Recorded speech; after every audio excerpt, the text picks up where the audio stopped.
Hey guys, welcome back. So today we are checking out this powerful, fast, save 20-watt charger with CTL cable.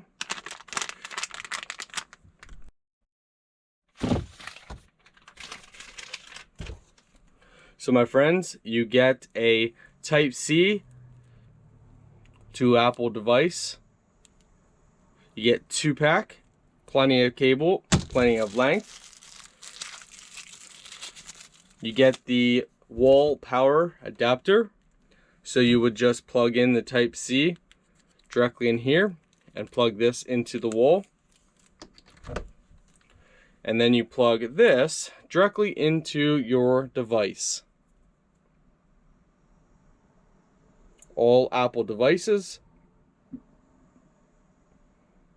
that use this port can work, and as you guys can see, you get plenty of cable, so you can have that very far.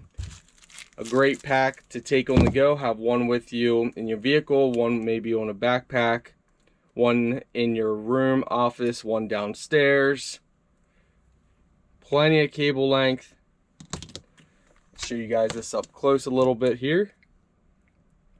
So it is a 20-watt PD charging.